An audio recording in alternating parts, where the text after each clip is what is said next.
ಇವತ್ತಿನ Bhargavi LLB episode ಸ್ಟಾರ್ಟಿಂಗಲ್ಲಿ ಅರ್ಜುನ್ ಅವ್ರ ಚಿಕ್ಕಪ್ಪನ ಹತ್ರ ಮಾತಾಡ್ತಿರ್ತಾನೆ.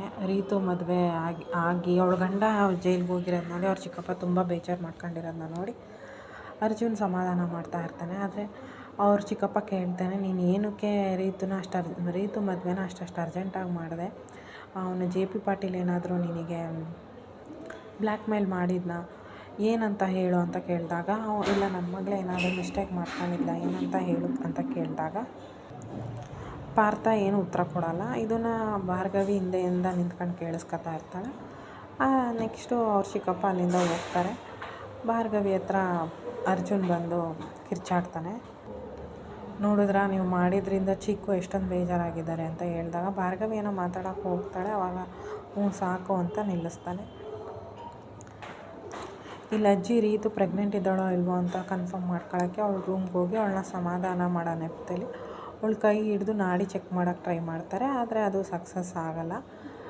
ಇದು ಭಾರ್ಗವಿ ಮತ್ತು ಅಜ್ಜಿ ಒಂದೇ ರೂಮಲ್ಲಿ ಹೋಗಿ ಅವಳು ರೀತು ಪ್ರೆಗ್ನೆಂಟ್ ಇದ್ದಾಳೋ ಇಲ್ವೋ ಅನ್ನೋದನ್ನ ಸಾಬೀತು ಮಾಡಲೇಬೇಕು ಅಂತ ಹೇಳಿದಾಗ ಅಜ್ಜಿ ಹೇಳ್ತಾರೆ, ರೀತು ಜೀವನ ಹಾಳಾಗಿದೆ ಅಂತ ಸರಿ ಮಾಡೋಕ್ಕೆ ಹೋಗಿ ನಮ್ಮ ಅರ್ಜುನ್ ಅವನ ಸಂಸಾರನೇ ಹಾಳು ಮಾಡ್ಕೊತಿದ್ದಾನೆ, ಅವನಿಗೆ ಅದು ತಿಳಿಸ್ಬೇಕು, ಈ ಜವಾಬ್ದಾರಿ ನಿಂದೆ ಭಾರ್ಗವಿ ಅಂತ ಹೇಳಿದಾಗ ಸರಿ ಅಜ್ಜಿ ನಾನು ಮಾಡ್ತೀನಿ ಅಂತ ಹೇಳಿ ಭಾರ್ಗವಿ ಅಜ್ಜಿ ಹತ್ರ ಕೇಳ್ತಾಳೆ, ನೀವೇನಕ್ಕೆ ನನಗೆ ಇಷ್ಟು ಸಪೋರ್ಟ್ ಮಾಡ್ತಿದ್ದೀರಾ, ಎಲ್ಲ ಟೈಮಲ್ಲೂ ಏನಕ್ಕೆ ನನ್ನ ಸೇವ್ ಮಾಡ್ತಿದ್ದೀರಾ ಅಂದಾಗ, ಈ ಮನೇಲಿ ಯಾವ ಹೆಂಗಸರು ಕೆಲಸಕ್ಕೆ ಹೋಗ್ಬಾರ್ದು ಅಂತ ಹೇಳಿದಾಗ ದನಿ ಎತ್ತಿ ನಿಂತೋಳು ನೀನು, ಈ ಮನೇಲಿ ಮೇಜರಾಗಿ ಚೇಂಜಸ್ ಮಾಡಬೇಕು ಅಂತ ಇರೋಳು ನಿನ್ನನ್ನು ನಾನು ಈ ಮನೆಯಿಂದ ಹೊರಗಡೆ ಕಳಿಸಿದ್ರೆ ಈ ಮನೆಯಲ್ಲಿ ಚೇಂಜಸ್ ಆಗೋಲ್ಲ, ಆ ಇಂಟೆನ್ಷನ್ನೇ ನಾನು ನಿನ್ನ ಉಳಿಸ್ಕೊಂಡೆ ಅಂತ ಹೇಳಿದಾಗ ಭಾರ್ಗವಿ ಸರಿ ಆಯಿತು, ನಾನಿನ್ನು ಹೊರಡ್ತೀನಿ,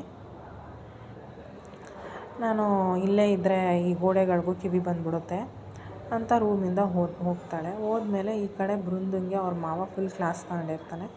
ನಿನ್ನಿಂದನೇ ಇದೆಲ್ಲ ಆಗಿದ್ದು, ನಾನು ಹೆಂಗೋ ನನ್ನ ವೇಯಲ್ಲಿ ಇದನ್ನು ಸರಿ ಮಾಡ್ತಿದ್ದೆ, ನೀನು ಭಾರ್ಗವಿನ ಕಾಯಿ ಅಂತ ಅಂದಿದ್ದೆ, ನೀನು ಕಾಯ್ದಾನೆ ಅವಳನ್ನ ಬಿಟ್ಟೆ, ಅವಳು ಕೇಸ್ ನಡೆಸ್ತಿದ್ಲು ನನ್ನ ಬೆನ್ನಿಂದನೇ, ಅದನ್ನು ನೀನು ಕಂಡಿಡ್ದಿಲ್ಲ, ನನಗೆ ಯಾಕೋ ನಿನ್ನ ಮೇಲೆ ಡೌಟ್ ಬರ್ತಿದೆ ಅಂದಾಗ ಅವ್ರ ತಮ್ಮನ ಹೆಂಡ್ತಿ ಹೇಳ್ತಾಳೆ, ನನಗೂ ಯಾಕೋ ಇವಳ ಮೇಲೆ ಡೌಟ್ ಬರ್ತಿದೆ ಬಾವ, ಇವಳಿಂದನೇ ಇಷ್ಟೆಲ್ಲ ಆಗಿರ್ಬೋದು, ಇವಳ ತಂಗಿ ಸೇರ್ಕೊಂಡೆ ಇಷ್ಟೆಲ್ಲ ಮಾಡ್ತಿದ್ದಾರೆ ಅಂತ ಬೃಂದಂಗೆ ಚೆನ್ನಾಗಿ ಬೈದು, ನಿನಗೆ ಈ ಮನೇಲಿ ಒಂದು ಮೂಲೆಯಲ್ಲಿ ಅಷ್ಟೇ ಜಾಗ ಇರೋದು, ಚರಣ್ ಹೆಂಡ್ತಿ ಅನ್ನೋದಕ್ಕಷ್ಟೇ ನಿನಗೆ ಈ ಮನೇಲಿ ಜಾಗ, ಅದ್ಬಿಟ್ಟು ಬೇರೆದೇನೂ ಇಲ್ಲ ಅಂತ ಹೇಳಿ ಹೊರಡ್ತಾರೆ. ಈ ಕಡೆ ಚರಣ್ ಅಷ್ಟೇ, ಗೊತ್ತಾಯ್ತಾ ನಿನ್ನ ಜಾಗ ಏನಂತ. ಆವಾಗ ಬೃಂದ ಚರಣ್ ನಾನು ನಿನ್ನ ಹೆಂಡ್ತಿ ಅಂತ ಅಂದಾಗ ಅದು ಈ ಜನ್ಮದಲ್ಲಿ ಸಾಧ್ಯ ಆಗಲ್ಲ ಅಂತ ಚರಣ್ ಅವಳಿಗೆ ಮುಖ ಕೊಡ್ದಂಗೆ ಹೇಳಿ ಹೊರಟೋಗ್ತಾನೆ. ಇಲ್ಲಿ ಅಜ್ಜಿ ಪಪ್ಪಾಯ ಕಟ್ ಮಾಡ್ತಿರ್ತಾರೆ. ಅವ್ರದ್ದು ಸೊಸೆ ತಮ್ಮ ಬಂದು ಮಾತಾಡ್ತಾನೆ.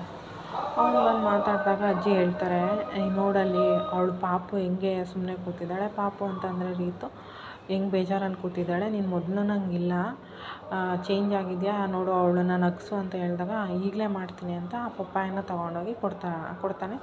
ರೀತು ಪಪ್ಪಾಯ ಅಂದ್ಬಿಟ್ಟು ತಿಂತಾ ಇರ್ತಾಳೆ. ಆಗ ಅವರು ಹೇಳ್ತಾರೆ, ಇದು ತುಂಬ ಒಳ್ಳೆಯದು, ಆದರೆ ಪ್ರೆಗ್ನೆಂಟ್ ಇರೋರು ಮಾತ್ರ ಇದನ್ನು ತಿನ್ನಬಾರ್ದು ಅಂತ ಹೇಳ್ತಿದ್ದಂಗೆ ರೀತು ಸಡನ್ನಾಗಿ ಆ ಕಪ್ನ ಇಟ್ಕೊಡ್ತಾಳೆ. ಅದೇ ಸಮಯಕ್ಕೆ ಅರ್ಜುನ್ ಬರ್ತಾನೆ. ಅರ್ಜುನ್ ಬಂದು ನೀನು ಯಾಕೆ ತಿಂದೆ ಅಂತ ಅವಳಿಗೆ ಬೈತಾನೆ. ಇದನ್ನೆಲ್ಲ ಭಾರ್ಗವಿ ಒಂದು ಸೈಡಲ್ಲಿ ನಿಂತ್ಕೊಂಡು ಕೇಳಿಸ್ಕೊತಾ ಇರ್ತಾಳೆ. ಅರ್ಜುನ್ ಅವಳನ್ನ ಕರ್ಕೊಂಡು ಹೋಗೋದೇ ಇವತ್ತಿನ ಆಗಿದೆ ಎಪಿಸೋಡ್.